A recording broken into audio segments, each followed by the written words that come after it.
In the Beginning by Dr. Walt Brown. We're going to evaluate evidence versus proposals on page 246. And there's the graph with all the proposals on top. There's the features on the side. And let's see what it has to say. Whoopsie, that's not what I wanted. Okay. Table 6 summarizes how well each of the 9 proposals explains the many strange features of the Grand Canyon. Each column corresponds to a proposal, and each new row represents evidence requiring an explanation. A green circle means that, in my opinion, the column's proposal reasonably explains the row's diagnostic detail. Yellow and red circles indicate moderate and severe problems, respectively. Numbers in Table 6 refer to additional information below. Readers should make their own judgments and independently assess each proposal's plausibility. For example, if you feel that a detail or proposal has been omitted or misstated, modify the table. This approach focuses future discussions on areas of critical disagreement. It also helps keep all details and competing views in mind, encouraging balance and thoroughness. Sometimes a disagreement over one detail becomes moot when one recognizes other facts that oppose a proposal. Often when a theory is presented, only the details supporting it and opposing competing views are mentioned. Table 6 contrasts the best-known published proposals with all the evidence requiring an explanation, beginning on page 229. Okay, details relating to Brown's proposals, hydroplate theory. Layering and fossils. Is that on the very top? Probably. Layering. Okay, limestone. Why here? There we go. We're going to get to all of them. Layering and fossils, page 204 to 223, explain how the flood produced sharp, parallel, generally uniform sedimentary layers, which with a somewhat unique mineral and fossil content. If the canyon strata formed over millions of years, wind and water would have eroded obvious irregular surfaces between all layers, and the organisms would have decayed or been eaten before they fossilized. Figure 123 on page 228 accurately shows how rough the top layer, Kaibab limestone, is relative to all the smooth, parallel, generally softer layers below. Despite the hardness of Kaibab limestone, its exposure to erosion has been much greater than that of the layers below. Some people mistakenly believe that each of the lower layers were, in turn, top layers subject to erosion for millions of years. Okay, let's take a look at figure 223.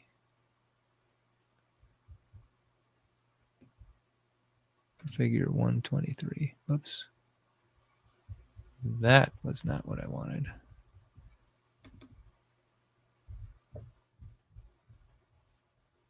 Okay. All right. Limestone. As pages 267 to 273 explain, way too much limestone exists on Earth to have been produced by processes and chemistry at the Earth's surface. Almost all limestone came from the subterranean water chamber, including the pure Hydroplate limestone, and was deposited during the flood before the Grand Canyon formed. 3. Why here? Forces, energy, and mechanism. At the end of the flood, crashing hydroplates pushed up mountains and thickened continents. As the flood waters drained off these continents, basins were left full of water.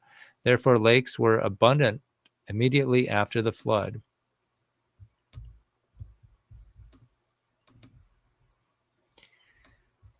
Many breached their banks and carved small canyons. Massive mountain ranges settled into the upper mantle, hydraulically lifting adjacent regions, forming plateaus. Atop the rising Colorado Plateau were two very large and growing lakes, Grand Lake and Hopi Lake.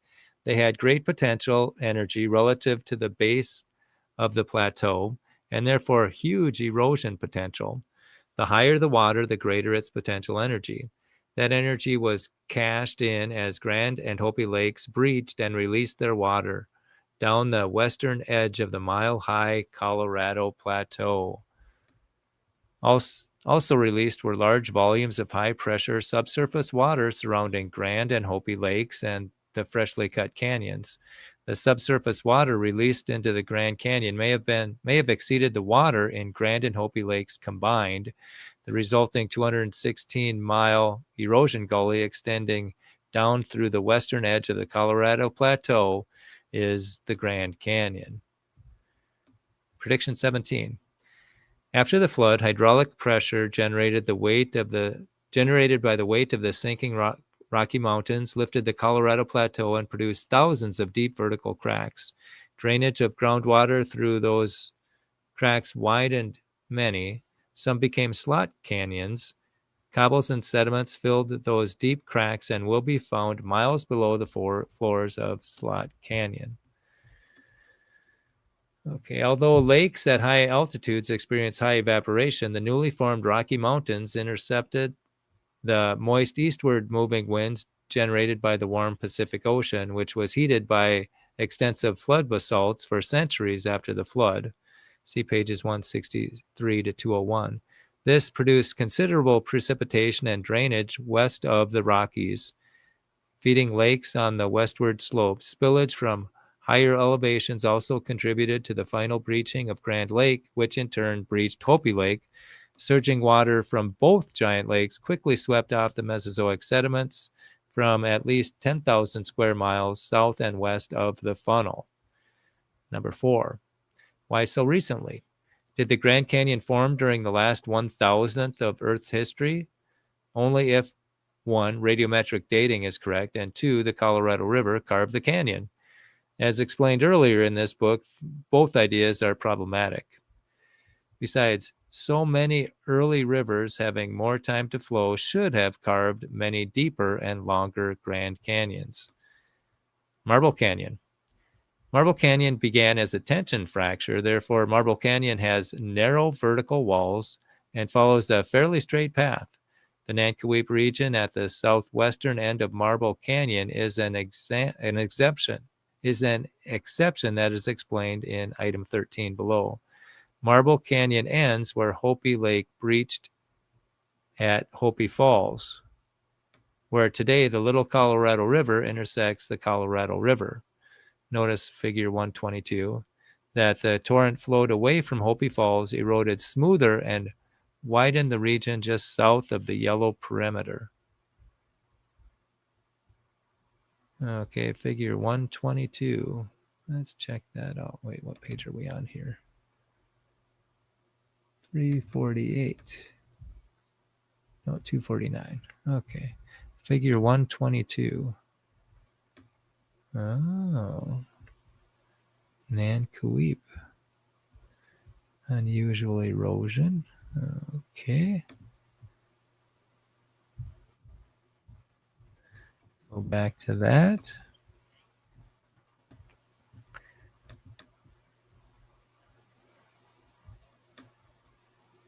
Page 127, the torrent flowing away from the Hopi Falls eroded, smoothed, and widened the region just south of the yellow perimeter. All the thin strata in the walls of Marble Canyon and in Echo and Vermilion Cliffs rise to the south because so much mass was rapidly removed from the Grand Canyon to the south.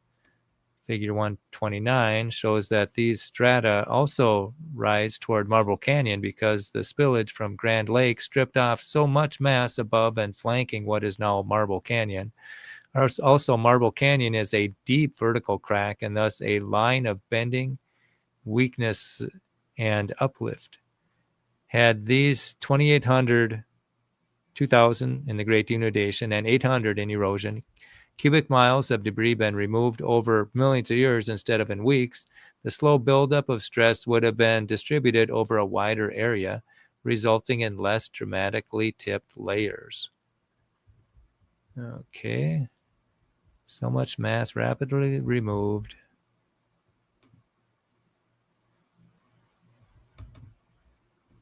Right here. I think that's the one. Yep, it tipped up. Okay.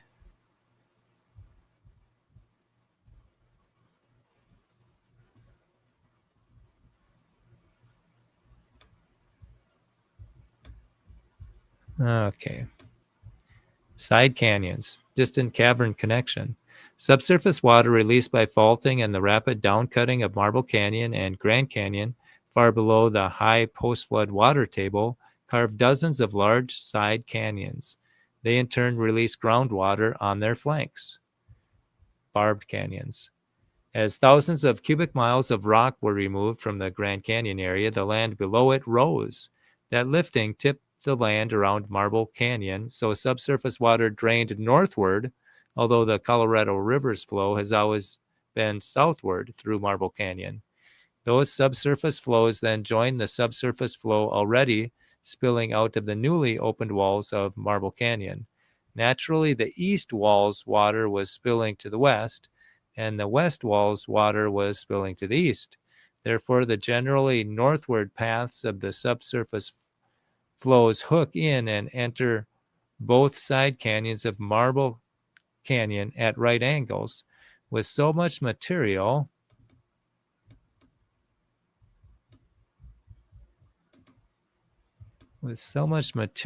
removed by this subsurface flow, the land above those flows sank, becoming barbed canyons, which then captured most of the water spilling out of the walls of Echo and Vermilion cliffs. 8. Slot canyons and Colorado Plateau. See figure 144 and Colorado Uplift on page 236. Figure 144. Oh, yeah, those are the slot canyons. That is for sure.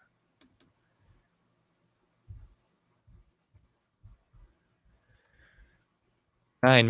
Missing Mesozoic rock. Sheet flow from the sudden breaching of Grand and Hopi lakes could easily sweep 99% of the soft and crumbly Mesozoic sediments at least 1,000 feet thick off the hard, flat Kaibab limestone.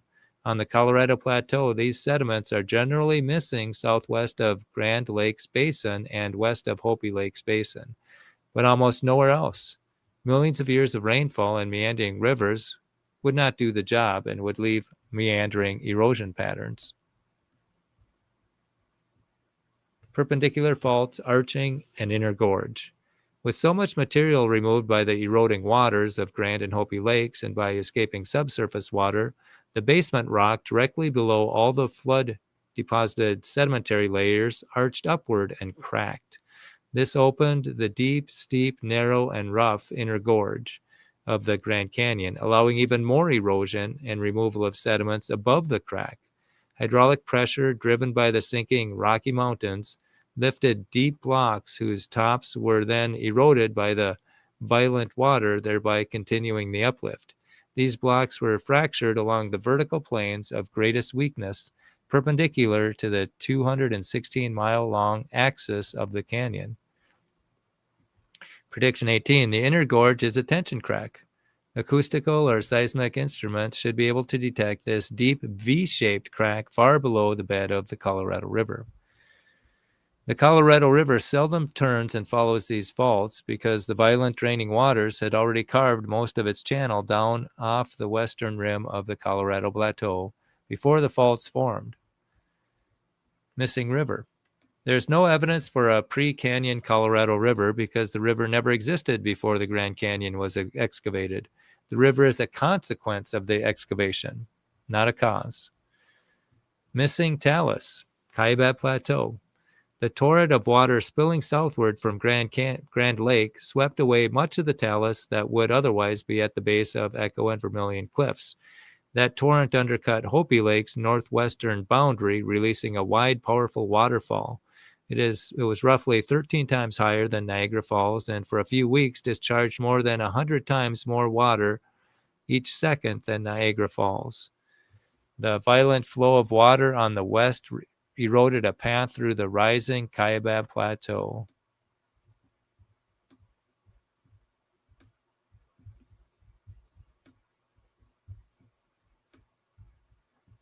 John Wesley Powell correctly described this process whereby the river cuts a deep channel as the land rises. However, Powell had no idea why the Kaibab Plateau rose or why it rose so rapidly and contained so much water. Nor did he know about Hopi Lake or the forces, energy, and mechanisms involved. Thus, Powell invoked the standard but vague explanation, millions of years. He did not realize that millions of years of flow would not deepen the river's channel unless the thick layer of large boulders at the bottom of the channel were removed, so the basement rock they rested on could be eroded. That requires a very powerful, sustained flow. Unusual erosion. Nankoweap Canyon. Had Nankoweap Canyon and its side canyons, shown in Figure 122, been carved by water from one locale, such as a lake, multidirectional erosion would not have occurred. Had rainfall over long periods of time provided the water that carved these canyons, the erosion would not have been concentrated in that region of unusual erosion. However, subsurface water inside the rapidly rising Kaibab Plateau would drain from many directions, and Marble Canyon would act as a gutter, preventing spillage onto the lower terrain east of Marble Canyon.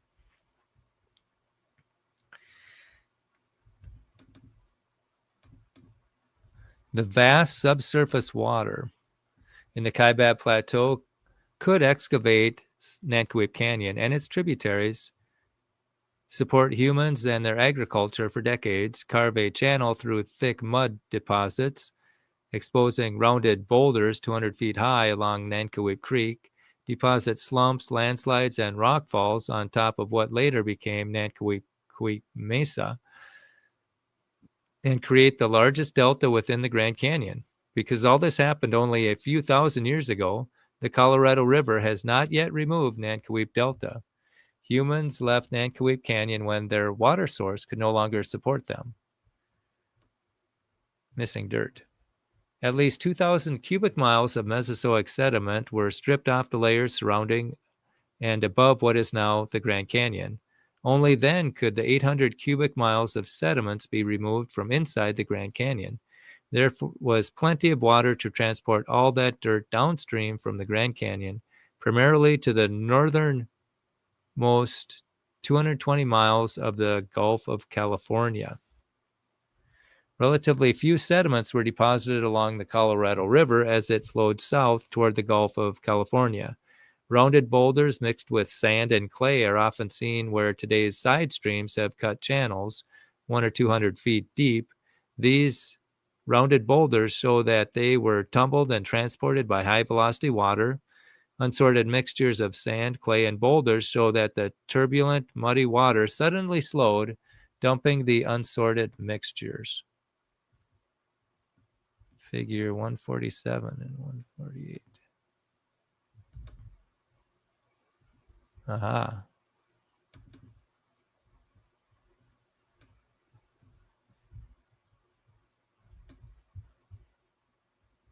Figure 147, high velocity flow. After the Colorado River exits Grand Canyon, it turns sharply south and travels 310 miles to the Gulf of California. Much of the land east and west of the river resembles a wide, flat floodplain, but the volume of sediment there falls short of the 2,800 cubic miles excavated to form the Grand Canyon. Here, south of Bullhead City, Arizona, 1 mile east of the Colorado River and 100 feet above it, are well-rounded boulders whose transport required extremely high velocity water. My pencil in the two inserts provides a scale, but where's all the dirt?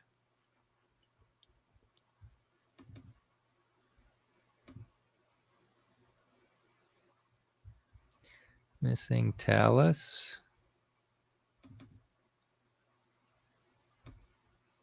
247 and 246. This must be 246. There it is. Here's the dirt.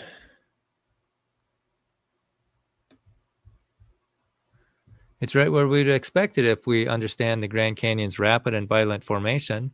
Hidden beneath the flat floor of the Gulf of California's northern basin are at least 6,000 cubic miles of sediments. That basin bounded on the south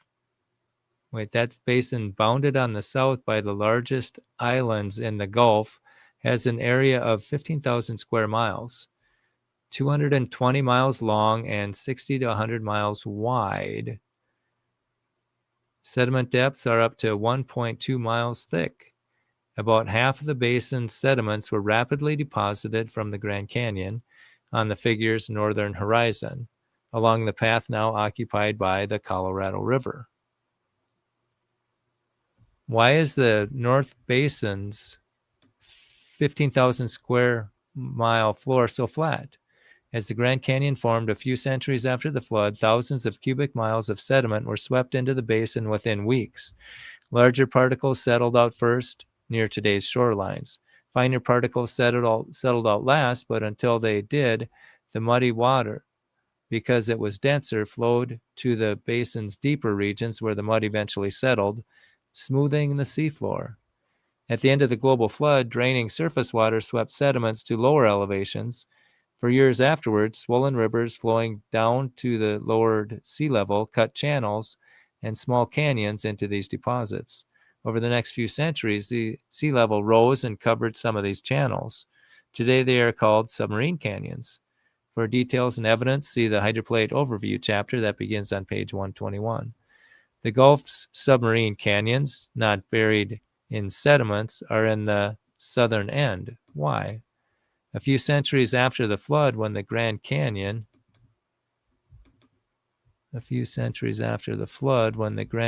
formed, the sediment swept into the basin from the north quickly, lost their momentum, and did not travel far enough to bury the southern submarine canyons. Had the relatively shallow Colorado River, which today flows slowly in its 310-mile journey, deposited these sediments over millions of years, we would see a river delta hundreds of miles long, rising slightly out of the water. Waves and tides would have formed many fan-shaped channels. The tiny dot at the tip of the arrow shows the tiny delta that built up above sea level since the Grand Canyon formed. Only the powerful flow that carved Grand Canyon could have deposited all the sediments that are on the floor of the Gulf. So there's the delta right there. Interesting. Okay, yep. In 2011, the United States Geological Survey completed a detailed study of the broad 400-mile-long floodplain between the western end of the Grand Canyon and the Gulf of California. The study concluded that the Colorado River recently had a single rapid flooding event in which almost all sediment below the floodplain were deposited. That flooding and gigantic deposition of sand and mud resulted from the breaching of Grand and Hopi lakes. Tip layers below the Great Unconformity. This tipping is explained on pages 212 to 217, beginning with this section, liquefaction during the compression event. Time or intensity. The sudden release of the mile-high water in Grand and Hopi lakes quickly produced a tremendous amount of erosion, beginning with the Great Denudation. Also, groundwater released into the Grand Canyon from the water-saturated sediments probably exceeded that of all the lake water. The deeper the erosion, the more subsurface water was released. The Colorado River and its tributaries flow through and cut the rims of many basins upstream from the Grand Canyon. Colorado River and its tributaries flow through and cut the rims of many basins upstream from the Grand Canyon. This strongly suggests that various upstream lakes breached after the flood waters drained. The breaching of one lake suddenly added water to a lower lake, causing it to breach. Many lakes probably breached sequentially like falling dominoes. Two of the Colorado Plateau's last big lakes to breach were Grand and Hopi lakes.